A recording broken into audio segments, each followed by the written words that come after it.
Hi, Matt. Hi, Bob. How you doing? I'm doing well. Doing well. How are you? I am really tired and uninformed. I see. As you know, I've been crashing to close the world's longest op-ed piece. Sure. But most important. What's that? But the world's most important op-ed. It's in the running if you narrow the time frame down to say, the next 2 days. Sure. And exclude all the other candidates. Yeah. No, if all goes well, it'll be in the Sunday New York Times.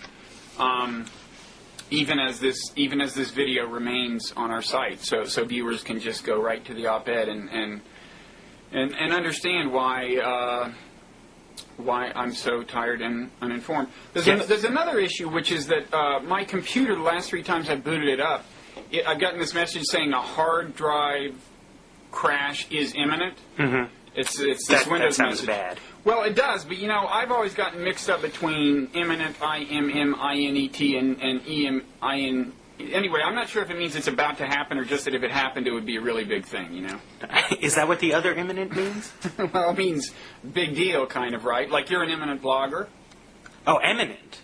Well, see, that's the other thing. My family's from Texas, so the pronunciation, there's no difference. Oh, I see. It's like pen you stick in something, pen you write with. All right. Same thing. Fair enough. So anyway. There's a lot of room for confusion. But enough about me. Sure. No updates at your end, aside from you being well? Yeah, my boss from my day job is on vacation, so I'm, mostly slacking off. Party time at the Prospect. Exactly. Dialoguing, that kind of thing. Yeah. He'll never be the wiser. No. I don't think we have a large enough audience for it to seep into his brain that you did this. Don't worry. Well, hopefully nobody out there in video land will clue him in. My lips are sealed. Excellent. Okay.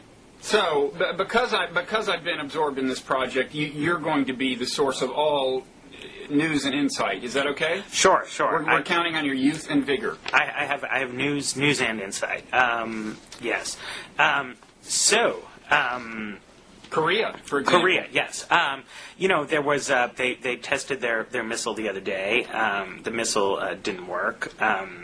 The United States and Japan have been trying to get the Security Council to pass a resolution of some kind, threatening them with sanctions if they don't stop testing their missiles. The North Koreans are reacting with defiance. They say that this is legitimate defense measures that they're taking, and it seems so far that the Russians and Chinese are, doing that kind of UN thing where they're not endorsing the North Korean position, but also don't want to sign on for the sanction-threatening resolution. They've become kind of institutional obstacles in that regard. It seems like we can count on them when it comes time to sanction somebody whose WMD development we're worried about. Something like that. And this is, arguably perhaps a problem for the sort of globalist mindset. I would like to think that we should be solving problems through the UN path. But this is the kind of thing conservatives like to point to. We want to do stuff, but the Russians and the Chinese don't want to, and so then what do you do? It's a good question. I think the United Nations needs reforming for one thing. I mean, this is good. This gets pretty visionary once you depart from giving a veto to every permanent member of the Security Council. I mean, sure. I think the Security Council needs to be expanded on the one hand to accommodate the actual balance of power in 2006 as opposed to 1945. But also watered down. But also slightly. I mean, I think there should be something like 9 or 10 permanent members of the Security Council. It should take 2 nations to veto, which in this particular case might not help. But sure. There needs to be some degree of departure from the requirement of unanimity. I mean, that's true. All these bodies are eventually going to get hamstrung if they don't start fiddling with that. The European Union, NATO, I think. But at the same time, you don't want simple majoritarian rule when the stakes are as high as, authorizing war and so on. Sure. Although, in the particular case of, North Korea and its missiles, or missiles generally, this kind of strikes me as the most overblown possible threat I agree. in the world. I mean, for one thing, their missiles, as we saw when they tested them, they don't work. So I'm not all that frightened of missiles that don't work. Yeah, but even if they did work, I mean, so what? Yeah, I don't get, the stock market dropped, and it was reported to be in reaction to this thing. Mm-hmm. I mean, I don't understand that. I mean, the only new information we had, we knew they had short-range missiles that could work. The only new information we have is that their attempt to make an effective long-range missile has so far failed. I mean, there's no chance that we're going to start a war with them, that Japan, which doesn't have an army, is going to start a war with them, or that South Korea, which has been trying to love bomb them, is going to start a war with them. I mean, I don't get the stock market, whereas it shows kind of no concern when you get genuinely bad news from the Middle East, such as we've had lately, that actually I think does arguably alter the long-term prospects for apocalypse. So, right. And, I mean, when you talk about weapons of mass destruction, when you talk about nuclear weapons spreading, I mean, I tend to think some people get overly alarmist about that, start talking about terrorists and blah, blah, blah, and that goes too far. I don't think a state actor would use a nuclear bomb. No, I'm not concerned about that. Right. I am concerned about terrorists a little bit, but I'm not concerned about North Korea lobbing a nuke at anybody. Right, but I mean, you have sort of secondary worries when nuclear weapons start spreading from country to country, even if there's not an immediate threat. But ballistic missiles don't seem to me to be like that at all, unless we have some kind of intention of invading North Korea in the near term. They could have all the missiles they like, as far as I cared. Or unless he's truly crazy in the sense of wanting to die and take his family with him, and there's absolutely no evidence that that's the case. But, his short-range missiles are perfectly adequate for a he just wants to destructive die. suicide mission. Sure. I mean, he could kill a lot of people, probably more people. Right. No, I agree completely. Missiles are not the issue. The nukes themselves are the issue, and there's certainly no new information in that realm. So, in this instance, I at least sort of sympathize with the Russians and the Chinese. I mean, especially because what you have is the United States, when we are calling for sanctions on North Korea, we're not calling on ourselves to do anything.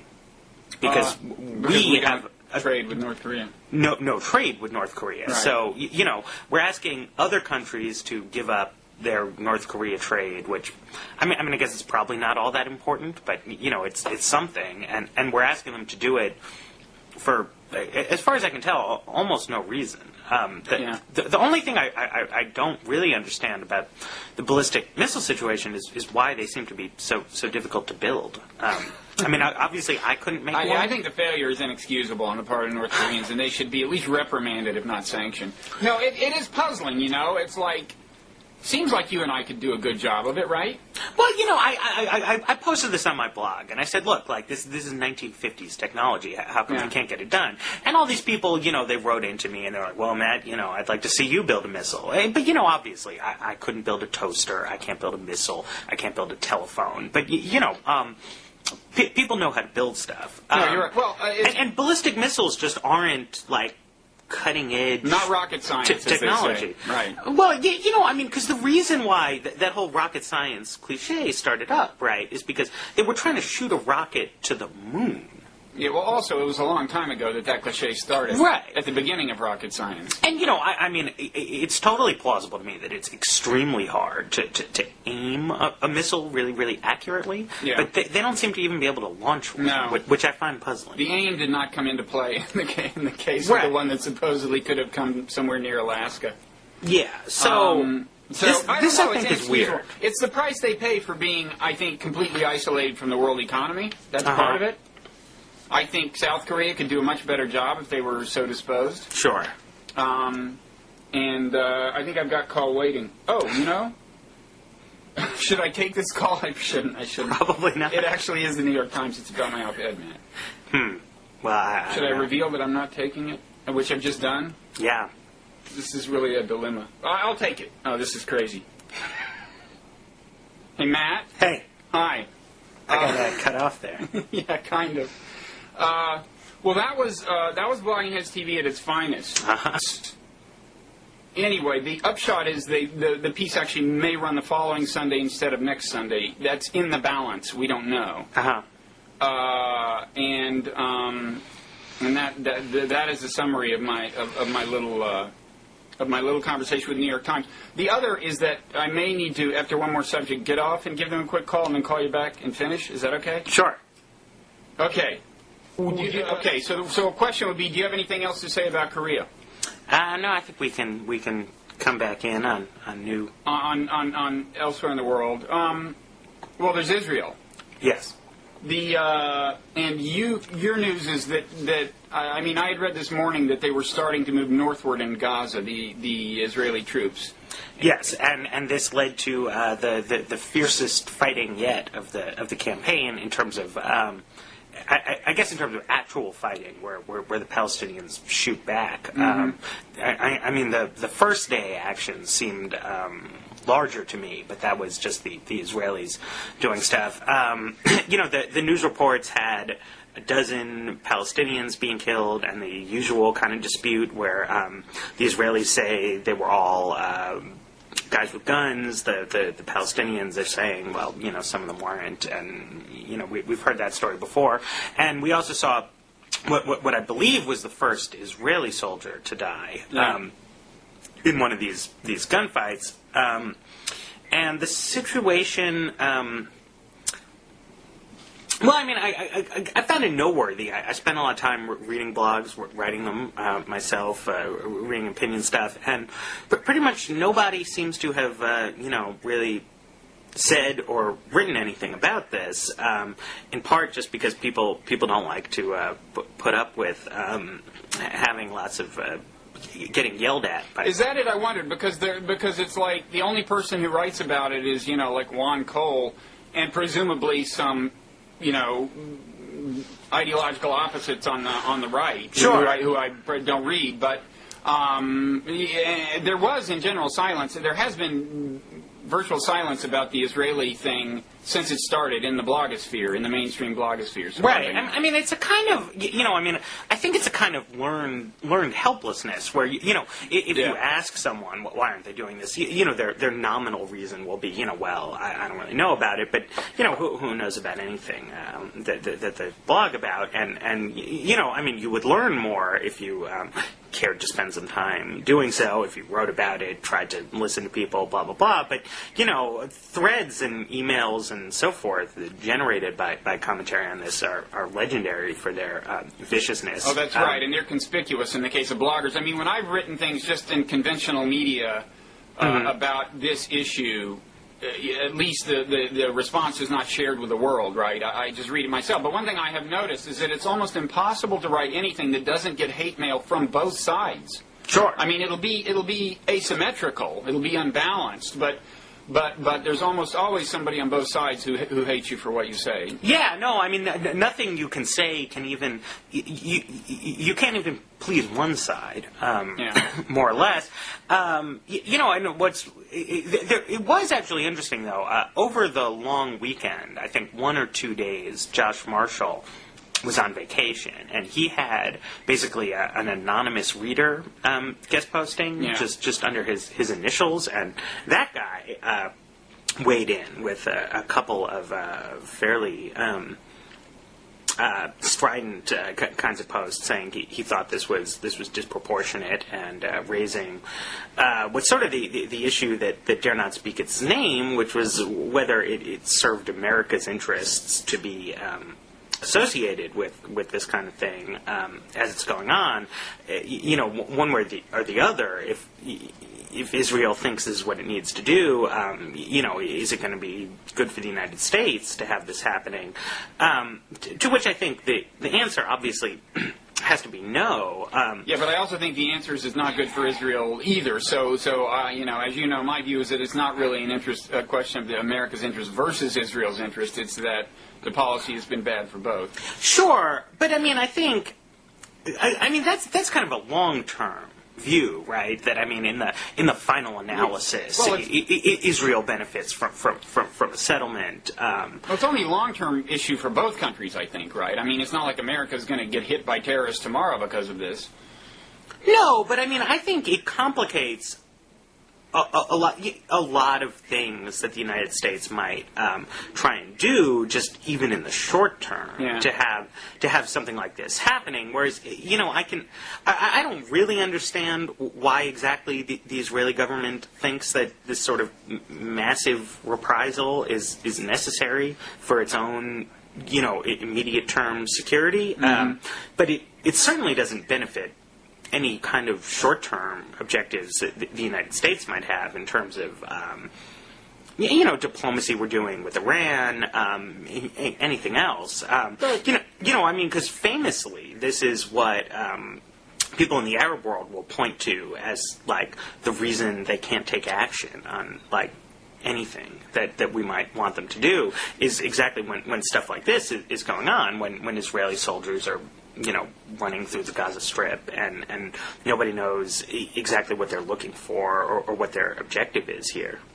Yeah, I guess I still think fundamentally Israel's and America's interests are both deeply invested in a two-state solution, and so I see things as overwhelmingly correlated for them. Right. And in the shortest run, I don't see big effects here. But I just, it kind of makes sense that this administration would support Israel, because I think the two governments actually share the same confusions.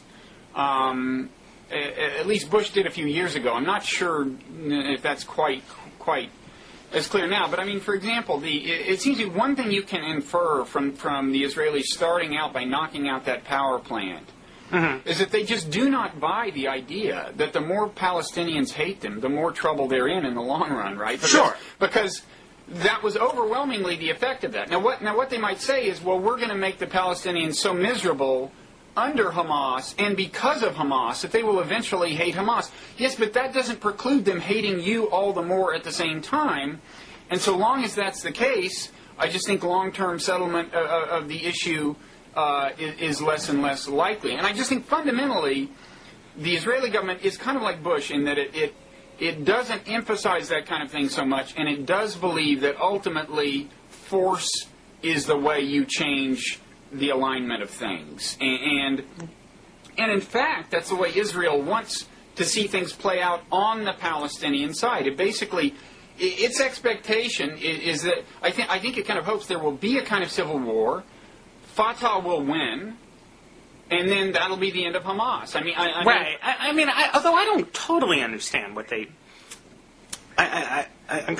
they'd be looking at this point for, what would amount to a sort of Fatah, a quisling government, right, more or less, to come to power through some kind of force with an agenda of selling out Palestinian national aspirations. I think. It doesn't make any real sense. No, it doesn't. The alternative is, of course, the more cynical explanation, which I have increasing sympathy for, is that just this Israeli government and Sharon, the predecessor, both just did not want coherence to emerge on the Palestinian side, which I think is a view you have sympathy for, because they don't really want a negotiating partner, because then they would have to negotiate and give up more land than they intend to give up with a unilaterally imposed border. Although I also think there's a certain domestic political element to this, which is that with the rise of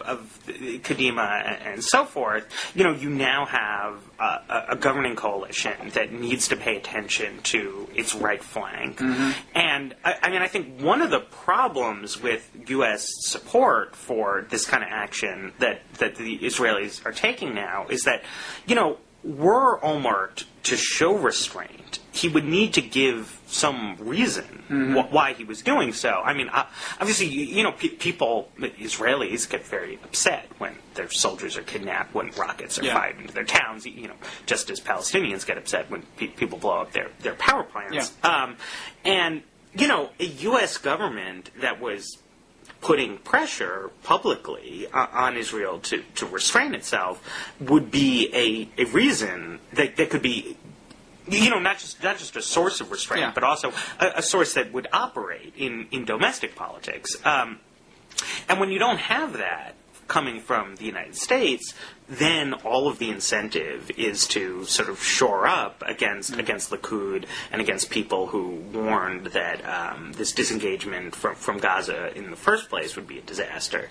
So I'm not totally convinced that some of the people in power in Israel might even benefit or welcome, some kind of pressure at least being put on them, which would give them somewhat more room to maneuver. I mean, maybe that's overly optimistic on my part, but yeah, I mean, you'd think if the leaders of the government really were just reluctantly responding to domestic political pressure and wanted to be restrained, they could communicate that to the American government, right? Right. Well, yes and no. We had in the American Prospect a piece written by Daniel Levy, which was sort of about AIPAC and so forth. And he used to work for Ehud Barak, and he expresses in the piece the view that when he was working with the Israeli government, that domestic American sort of quote-unquote pro-Israel forces would at times act to subvert things that they were trying to do in the Israeli government.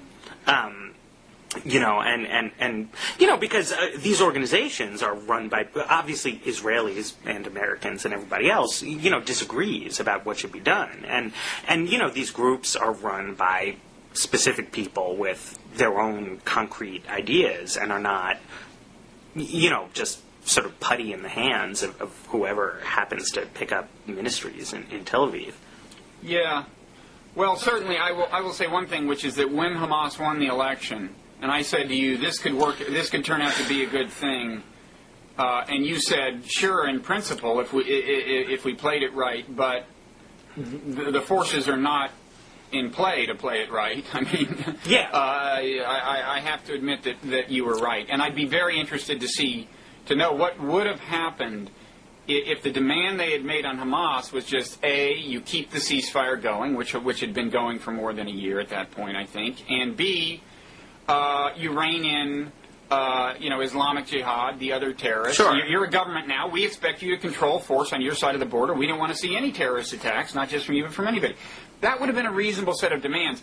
What I don't know enough about is what relations between Fatah and Hamas could have been like, if they had not cut off the funding. In other words, if Fatah workers, had continued to get their Fatah-affiliated workers for the authority had continued to get their paychecks and so on, could they have worked hand in hand? Could Fatah and Hamas have worked hand in hand?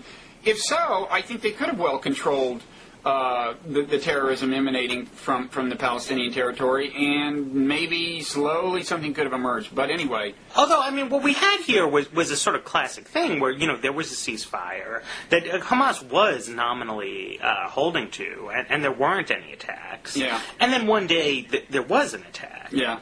And in the classic way this has always played out, that the Hamas leadership said after the attack, "Oh no, this wasn't us," and there's no way to. This is what kept during the '90s derailing things. Sure, but there's no way to know what really happened there. Right, and if that keeps happening, it's like no deal. But It's not clear that would have kept happening if they had let the funding flow and given Hamas the incentive to keep it from happening. I just don't know. No. Well, now I actually do have to return this call. Okay. I'm sorry about that. Okay. I finished with my New York Times phone call, Matt. And remember earlier when I said if all goes well, the piece will run this Sunday? I do. All didn't go well. It went badly. It's running next Sunday. Now, you may ask, if I turned out to be wrong about it running this Sunday, how can I be so sure it's running next Sunday? You have no credibility, really. I don't. On the other hand, now that I've announced on the air that they've told me this, don't you think they'll be more reluctant to go back on it?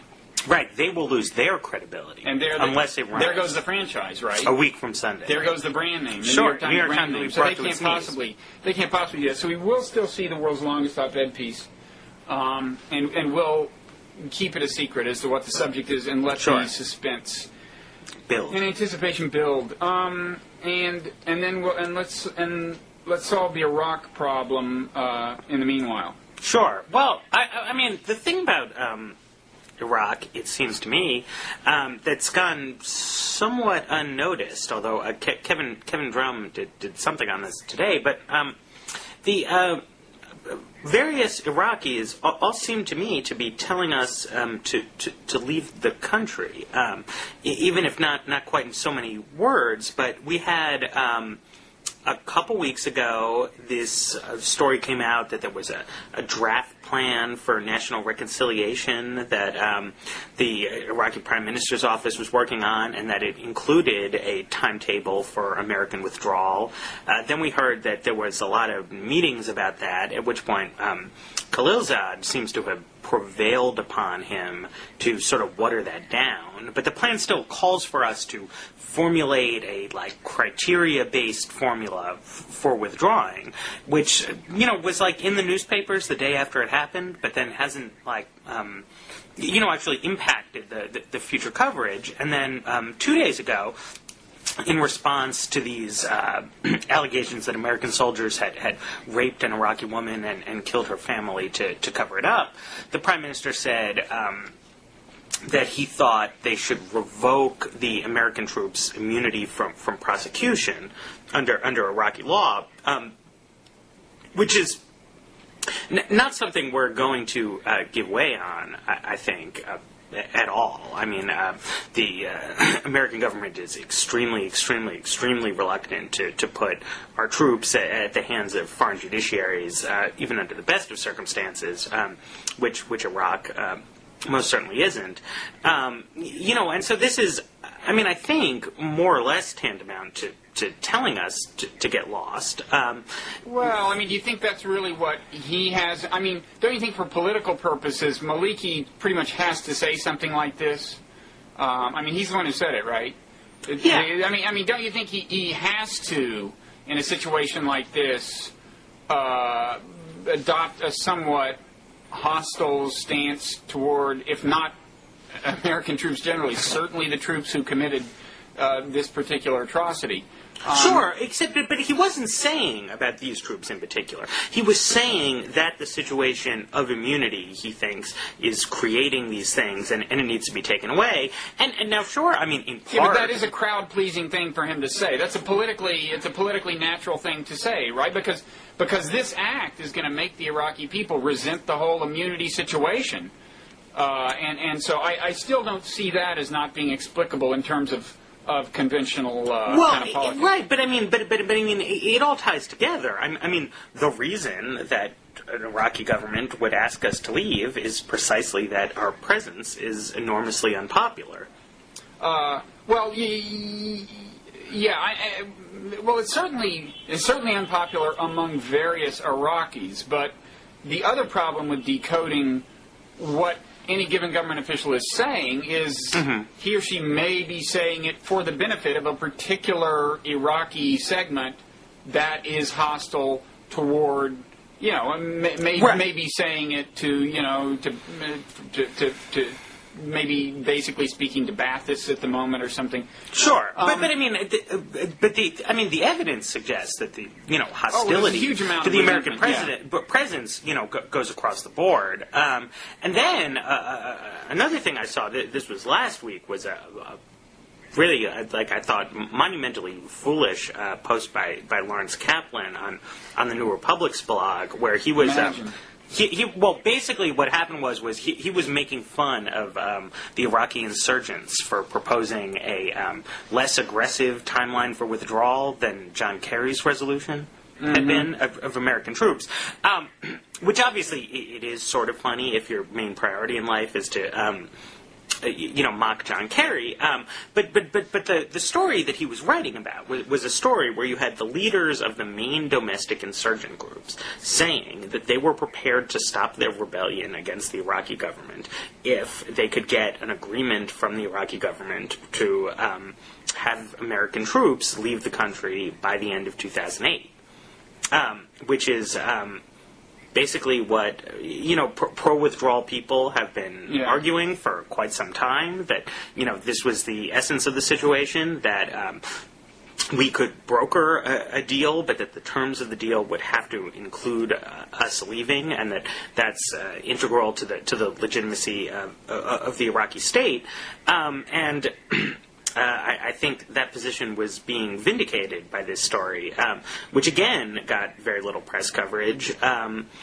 Even though, I think, because it seems to me American reporters are really, really, really interested in the American domestic politics of Iraq, and in kind of making fun of Democrats for disagreeing with each other and being, in disarray about this, and it's like not really paying attention to the Iraqi domestic to what's happening. Yeah, that could be.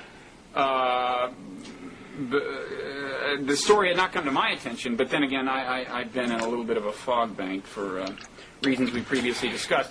I mean, sure. It seems to me there is still the overarching question of would catastrophe ensue if we left? And I don't know the answer to that question, but it's worth asking. And I think in a certain sense, American withdrawal is a dicier thing, has become a dicier thing since Civil War began to truly break out, right? In other words, if we had left 15 months ago, I don't think just all hell would have immediately broken loose.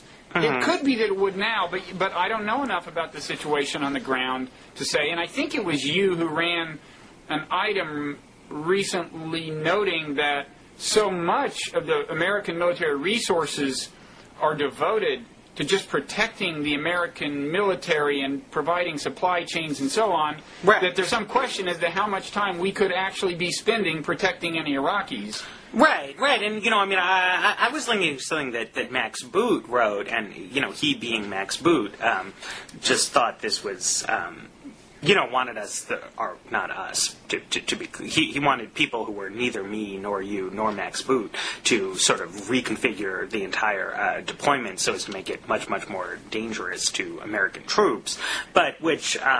I think he was correct, at least, to say that, if you wanted to do a substantial amount of good on the ground, you would need to expose our soldiers to much more risk than the current posture has it.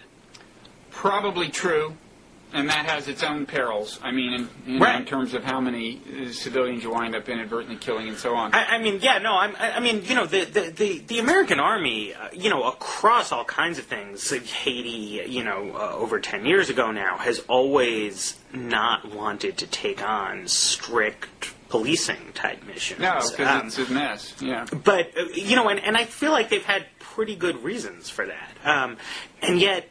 That seems to be the thing that if our troops were going to be doing something useful, that would be what they would be doing, is providing some kind of, nonpartisan, non-sectarian police force that everyone can trust. But the commanders feel, I think sensibly, that it would be fraught with peril. If you just look at the tensions that exist around policing in American cities, and then if you imagine the police officers didn't speak English at all, you could see a million ways for that to go badly. Yeah, it complicates the task for sure. I don't know. I know less and less about Iraq. I have less and less confidence in what the smart thing to do is. I do feel the question goes beyond what's in the interests of America. Once you create a mess like this, there is a moral obligation to the Iraqis, but your growing suspicion is that, look, we're really not doing them any favors by sticking around. Although it raises the question, what do you think would happen if we left? What happens then? I have my sort of optimistic, more like propaganda version of this, which is that, absent the kind of security blanket of the American military, kind of keeping an eye on everybody. They'd be forced to work things out? That the major leaders realize that there's a question of, do they want a really bloody Lebanon-style civil war, or isn't there actually some compromise they can make? Yeah. Or the alternative would be a really bloody Lebanon-style civil war. But, I do get the sense that with the American troops there, kind of sort of holding people in their corners, but not very effectively, and without real power to coerce either side, that what you have is nobody... people don't want to make concessions now because there's no real reason to, and they would just be weakening their position, and we have no real idea what anybody's bottom line on any of this kind of stuff is, what they actually think is worth fighting over, because it's in everybody's interest right now to sort of keep nibbling around the edges. Yeah, I mean, the problem I have with envisioning a highly irrational kind of response to our leaving and, them sitting down and working things out is just knowing that after a certain point, it's like the Israeli-Palestinian thing. After a certain, human nature is just not a wholly rational thing. I mean, Sure. We have all these emotions that were designed by natural selection to serve as proxies for strategic rationality, but in a very different environment, a hunter-gatherer environment, and so they don't serve that way now. These emotions get out of hand, and beyond a certain point, you're on a slippery slope, and it just seems like, once you're on that, a certain amount of bloodshed is kind of inevitable before people finally get fed up or something dramatic happens. And I'm not sure that we're not there. I mean, when you think about how many people, and the extended family matters a lot more there than it does here. When you think about how many people now have members of their extended family who have been killed by the other ethnicity. It's a lot. It's a lot, and a lot of people are probably not in the mood to sit down and talk. But if we've really gone past the tipping point where the downward spiral into hatred and violence is inevitable, then why not let it happen? Then what is being accomplished? I mean, not why not let it happen, but I mean, it's clear that what we're doing, what we've been doing for the past year, is not promoting reconciliation. Yeah, I mean, right. I mean, at most, it's keeping unreconciled people from killing one another. Yeah. But it's not. The feelings are hardening as time goes by, and our presence is part of the hardening of the feelings. I mean, the Sunnis feel that part of their grievance is a sense of national betrayal, that people are collaborating with foreign occupying forces. And, if things aren't getting better with us being there, then I don't see what purpose is served by prolonging our presence. Even if things are worse the day after we go, unless we're on a trajectory toward improvement, then I don't see what's being achieved. I mean, there's one kind of answer somebody could give you, which is kind of depressing in its own way, but they could say, look, ultimately, the next chance for stability is partition, dividing it, either an extremely loose confederation or just several separate nations. But for that to happen, there just has to be some more ethnic cleansing.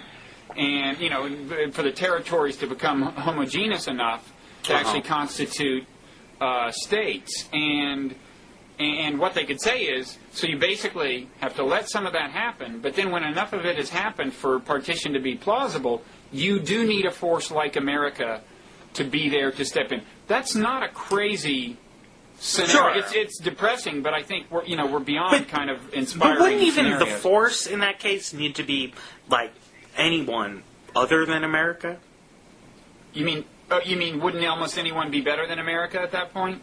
Yeah, I mean that the United States of America seems like the last country at this point that will ever be acceptable to all Iraqi factions. But it could be that the only thing worse than America doing it is for there being no one other than Iraqis to do it, and I don't know who's going to step in and do it if we leave. Right, but I mean, if our presence in the country is unacceptable to the Sunnis at a minimum, which it clearly is, then, I mean, our troops just can't enforce any kind of... I mean, they say it is. It's a talking point, and there's a huge amount of resentment. On the other hand, at some point, if they look at the numbers, and the alternative is getting, assuming that the Shiites could convert their superiority into numbers into a massacre of the Sunnis, should they desire. And that's not completely clear. Juan Cole used to say that the Sunnis have a lot of know-how left over from the Baptist days and so on. But if that's the case, the Sunnis, really faced with that prospect, might suddenly see the virtue of a continued American presence. I don't know, but we should the one unifying theme in everything I've said about Iraq is I don't know. You don't know. But we should probably solve another world problem. Are we out of world problems? Are we on to American and American things? I was going to discuss. Phenomena? Yes. Well, and people not having solutions to things, which was I've been reading over the past couple days the posts on the Atlantic Monthly's website where they started up a blog to cover the Aspen Institute's annual Ideas Fest or something, which I understand to be taking place in a bucolic location. That's a little bit of a sore point with me because there's some guy associated with that who keeps claiming they're going to invite me and they never do. Right. Well, and I too have never been invited to one a conference at nearly such a nice place. No. Washington in the summertime, in case people don't know, is absolutely intolerable. That's the kind of place I get invited. Right, and I've been, pretty much desperate for a good vacation to Colorado.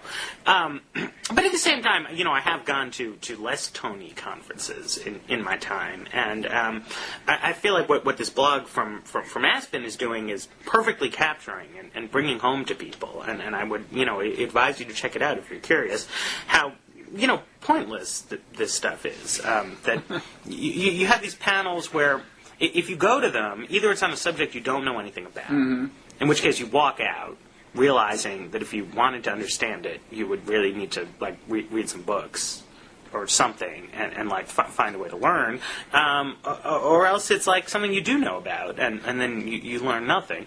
There must be some territory in between those two options, Matt. Well, no, I've just seen because panel it's discussions that I learned something from. But it's such a poor format for actually imparting information to people. I'm not a big fan of panel discussions, I must say. Right. That's you're what I'm gathering saying. all this from just reading the blogs? Aren't the bloggers? I mean, it sounds like the Atlantic relocated their whole staff there to blog about it, right? Well, they did. Well, they New have editor some. James Bennett, long-standing star James Fallows, our own Ross Douthat, who incidentally, if he weren't in Aspen, would be doing this conversation with you, and I'd be getting some much-needed sleep right now. Well, I mean, the Atlantic staff, recognizing that Washington, D.C. in the summer is intolerable, has elected to take a big vacation to Colorado, since they, Aspen seems to have invited them to do it, which I think is great for them. It's very smart for them, because, you've got a new editor at the Atlantic, the estimable James Bennett,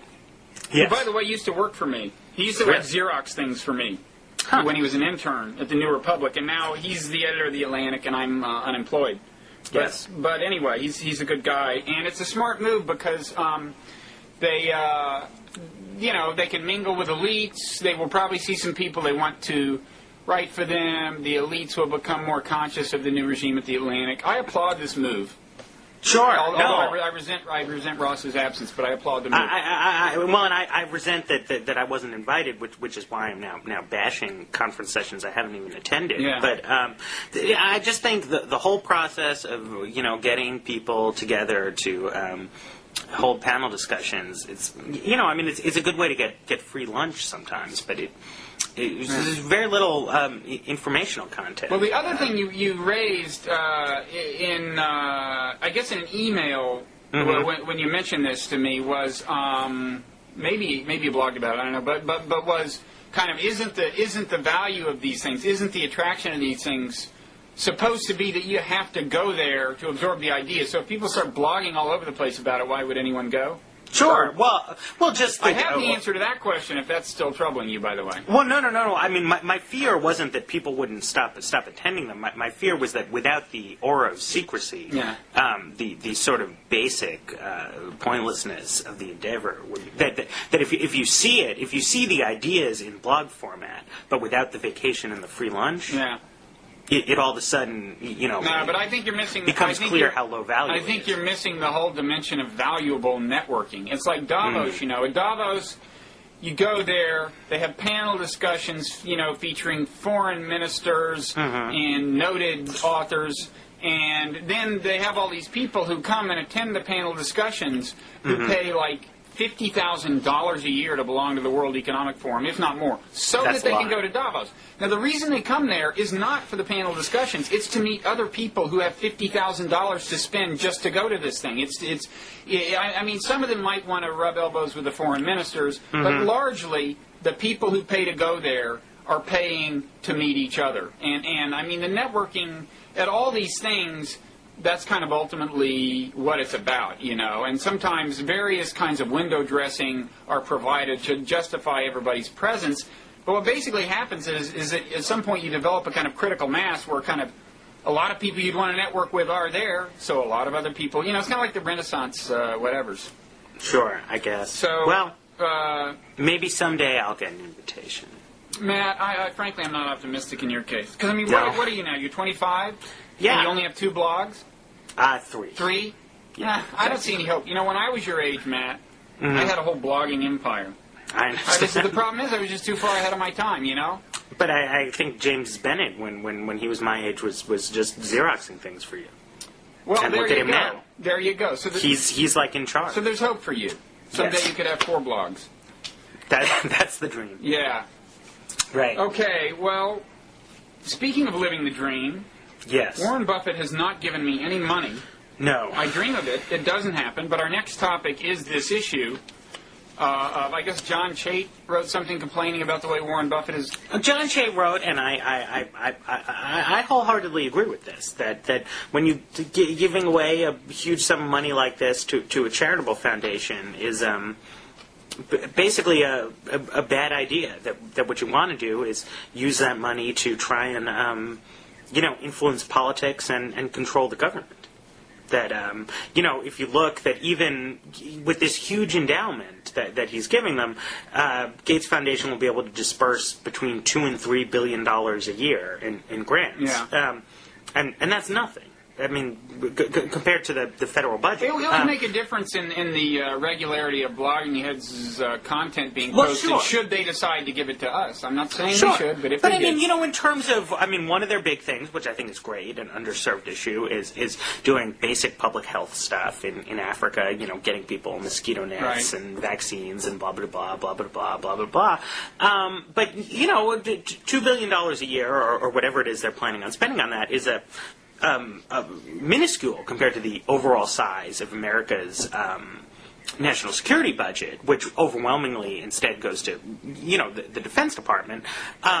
But if you had $33 billion to throw around, you could surely counteract the defense contractor lobby and get, one fewer Virginia-class submarine built and, another couple billion appropriated to fight malaria easily. I mean, $30 billion would be way too much money. So John is saying the money could be better leveraged to comparable ends by using it to...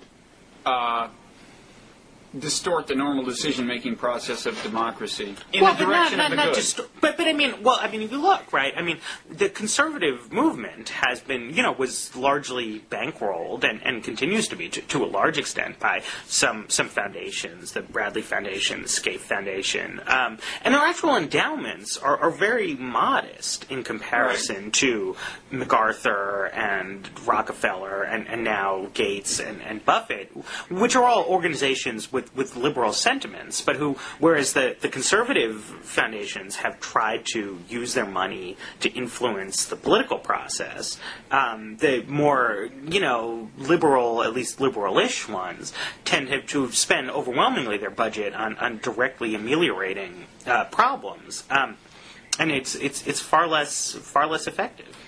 Yeah.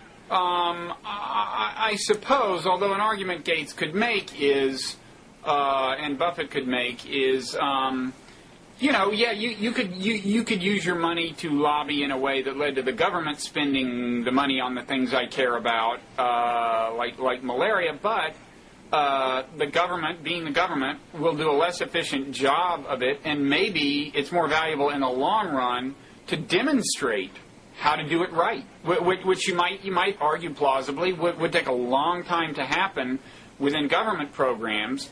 And I don't doubt that Bill Gates and Warren Buffett, being hard-nosed business people, sure, will innovate and have innovated in some useful ways. So there's that argument that they could make. Yes, but I mean, I think, and that's one of the main things. That the older foundations that they currently do, and I mean, I think it's a naive and desperately out of touch model of how the American political process works. That there may have been a time when this funding of best practices, things that Rockefeller and so forth do, that really what was happening is that politicians were looking for examples of programs that really work, and it's true, it's much better to have the private sector try and innovate because they can try more things out, they can switch their gears up, and that then, when Congress saw some program that was really working, they would go emulate it and put more resources into similar kinds of things. But you've got to be kidding yourself if you think that the people governing the country at the moment have any interest in demonstration projects about the efficacy of this or that. They don't care at all, and it's because there's very little counterweight institutionally to the powers of self-interested corporations, and it would I think do much more to solve these problems, to build organizations that could push back on that. I mean, obviously it's self-interested in my part on some level to say that people should be funding left-wing politics instead of giving money to poor kids. Well, that's the other thing, is we all have our preferences about the way the money would be spent, but sure, ultimately Warren Buffett has the money. I mean, for example, my big gripe about the way capitalist money is spent in general to influence the political process is that you would think one thing global capitalism would be good at is making the world safe for global capitalism. In other words, creating a stable world order, which would, in my view, involving opposing a certain amount of the policies that have emanated from George Bush. And the fact is, you talk to corporate people all the time who actually agree with you that Bush has been a menace. Yes. And so it's kind of not like in principle the energy wouldn't be there, and yet when push comes to shove, they spend their money on whichever candidate they think will give them the biggest tax break within the next 3 months. Right. Well, and this was sort of specifically what Chait was saying, which was that his example was healthcare policy, but that wouldn't it be nice to see this money spent to try and build an organization that would aim at, I don't know what, getting more civic-minded businessmen and would try and, get people to think more about the long term, along the lines of what you're suggesting, rather than just next year's taxes. Be nice, although ultimately John Chait and I would have different ideas about this because sure, I think he supported the Iraq War quite emphatically, which is one of the things I would have encouraged sure, corporations to not support. No, I agree. In the end, we all have our ideas, but Warren Buffett has got the money. Sure. I just wish he'd asked me. I wish he'd asked you, too, because I think you would have told him what I would have told him. Bloggingheads TV needs your money and deserves it at least as much as the starting child. You give $30 billion to the Gates Foundation and $3 billion to Bloggingheads TV. I think $3 million we could put to good use, to be perfectly honest. I was saying billion, though, with a B. I know, and I'm saying it wouldn't That's take what that it much. I'm saying 3 billion, 3 million, 300,000, 30,000, 3,300, 3. I would take 3. I think you should aim higher. Yeah, maybe that's my problem. Well, anyway, as this sprawling media empire remains in its pre-sprawling phase, I guess we're approaching, it's hard to say, we've divided this up into so many segments. I think we're approaching an hour, though, probably, right? Yeah, I think we should probably wrap it up, see if anyone gives us the $3 billion, and if they do... Yeah, because the sooner we get this on the air, the sooner the cash will come in. Exactly. Any last-minute thoughts on the World Cup? You watch this stuff, right? I do. Well, I was just hoping for France versus Germany, because there's better jokes in that. Yeah, more historical resonance. Right. So what is it going to be? It's going to be... France and Italy. That's just not the same. No, it's lame. The Italians did not invade France. No. No, it's not the same. I was rooting for Portugal. Scrappy Portugal. Scrappy Portugal. Then again, I root for Phil Mickelson. Do you like soccer? Not really. I mean, I enjoy the sort of... I think it's interesting when the World Cup gives you like a good nationalist rivalry. Yeah. Like when Portugal played Angola, yeah. Who they used to colonize, or if Germany had played France. Soccer, it's not really one of my favorites. I'm growing to really like it. I'm finding it increasingly mesmerizing. And I've isolated the source of the appeal. Which is? It's you might think that, I may have said this already some months ago on Bloggingheads TV, I don't know, but you might think, and it is thought by Americans, that any game featuring that few scores would have to be boring. Yes. But the drama lies in the insecurity of possession on a moment-to-moment basis, and correspondingly, the kind of chronic inchoateness of coherence. There's always you never know for sure that they're going to maintain possession for a second and a half more. And if they do, you will start to see some team-level coherence emerge. Sure. And so it's not like in basketball, possession itself is more or less assured as they bring the ball down the court. Sure. So nothing interesting has happened unless it's a fast break. Right. And so on. But in this sport, possession itself is a source of drama. This is too high-minded for me. I think they should make the field smaller and the goals bigger. Yeah, and also cheerleaders, right? Sure, I guess. Yeah. Okay. Well, now that we've settled that, that's that. That's that. So we can sign off. This has been fun. We will get the predictable email complaining that we pitted one liberal squish against another liberal squish. Yes. But people who say that will not have watched this much of it, so I guess we might as well sign off indeed. Okay. All right. See you around.